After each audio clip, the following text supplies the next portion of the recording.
Assalamualaikum warahmatullahi wabarakatuh. Pada kesempatan kali ini saya akan menjelaskan mengenai aplikasi Rapid. Nah, sebelumnya Rapid merupakan salah satu software besutan Autodesk. Nah, yang kita ketahui, Autodesk itu banyak sekali memunculkan software ke teknik sipilan seperti Civil 3D dan AutoCAD. Nah, lalu fungsinya Rapid ini untuk apa? Di dunia konstruksi, seringkali kita mengenal istilah BIM, yaitu Building Information Modeling. Nah, Rapid adalah software yang sangat mendukung konsep BIM ini. Karena setiap model yang kita buat di Revit ini akan memunculkan informasi yang jelas dan sudah ada spesifikasinya. Nah, tidak seperti AutoCAD dan Civil 3D, itu hanya memunculkan gambar secara 2 dimensi dan 3 dimensi saja. Secara umum, Revit banyak digunakan di dunia gedung. Tapi secara lebih advance, Revit juga bisa digunakan untuk memodelkan kawasan, jalan, dan jembatan sesuai dengan kebutuhan. Output yang kita highlight itu dari si Revit itu memunculkan atau bisa menampilkan informasi di setiap detail-detail modelingnya. Seperti itu.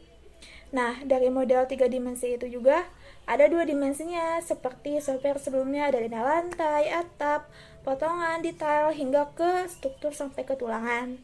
Nah, tidak hanya arsitektural dan struktural, Revit juga bisa digunakan untuk MEP, yaitu Mechanical, Electrical, Plumbing.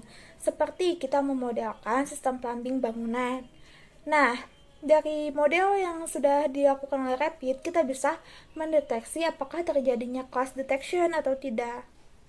Clash detection itu adalah kondisi di mana ketika di gambar 2 dimensi itu terlihat aman, tapi pada kenyataan atau pada gambar 3 dimensi, si elemen-elemen tersebut itu adanya tabrakan gitu. Misalnya, pipa dengan balok atau ducting dengan kolom. Nah, dengan Rapid ini kita bisa meminimalisir hal-hal tersebut. Nah, tidak hanya gambar, Rapid juga memunculkan schedule, quantity take off, rekap volume pekerjaan. Nah, hal ini tuh bisa digunakan untuk menghitung estimasi biaya konstruksi atau RAB, seperti itu. Nah, kurang lebihnya kita lanjut ke aplikasi softwarenya aja langsung ya. Nah, untuk tampilannya seperti ini. Ada models, ada family, dan recent. Untuk models itu bangunan yang kita gambar, dan family itu detail atau komponen yang ada di gambar. Ada open ketika kita hendak membuka file atau melanjutkan ke pekerjaan, dan ada new untuk memulai pekerjaan yang baru. Nah, bedanya dengan versi yang sebelumnya, di tempat file ini, yang sebelumnya tuh sudah ada arsitektural, ada struktur, ada MEP dan sebagainya. Di sini juga kita ada. Nah, harus di browse. Nah, bisa untuk memunculkan itu. Namun, karena ini adalah versi terbaru, yang muncul hanya ada imperial dan metric. Untuk imperial ini, bedanya dengan metrik, imperial itu satuannya mengikuti standar Amerika. Nah, sedangkan kita menggunakan sentimeter, milimeter, seperti itu. Jadi kita bisa pilih aja yang metrik. Kalau oke.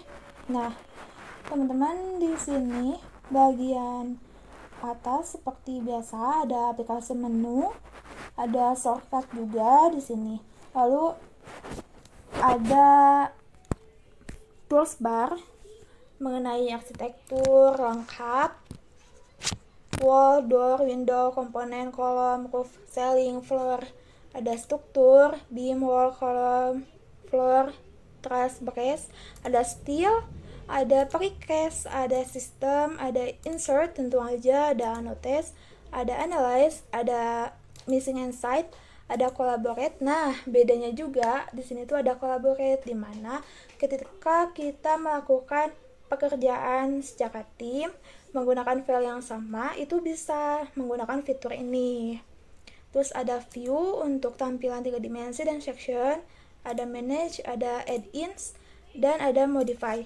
Nah, di sini juga ada property, ada grafik seperti biasa, underline, terus extend, terus identity data, ada passing, ada view to sheet, dan di sini ada project browser. Nah, project browser ini tuh di sini bedanya juga teman-teman nggak harus memilih di sini gitu, nggak harus ke bagian atas toolbar, Tapi di project browser Revit 2026 di sini tuh udah dipisahkan juga, ada arsitektural, ada coordination, ada electrical, ada mechanical, ada plumbing, dan ada struktur.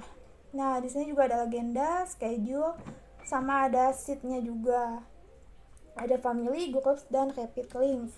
Jadi di sini tuh lebih lengkap. Begitupun dengan komponen atau materialnya juga lebih lengkap. Terus di sini tuh ada skala, teman-teman bisa ubah. Tinggal pilih aja. Terus di sini ada control bar. Terus di sini ada spasi bar. Dan misalkan untuk merubah satuan tuh ada di bagian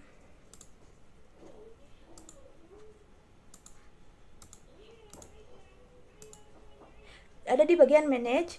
Kalian pilih aja nih project units. Nah, di sini satuannya ternyata udah sentimeter untuk di stand.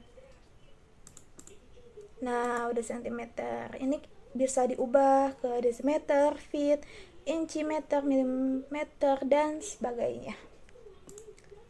Seperti itu. Dan kalau semisal membuat grid atau as, itu bisa di bagian sini arsitektur, terus ke grid. Bisa langsung dibuatkan garis menggunakan ini. Seperti itu. Terus kalau misalkan mau nambahin dinding, nah, di sini udah ada pilihannya tuh. Lebih banyak dan lebih lengkap.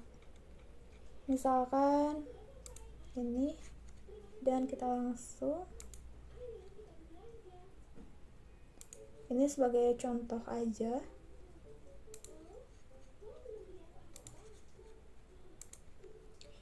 Escape, terus misalkan mau nambahin pintu.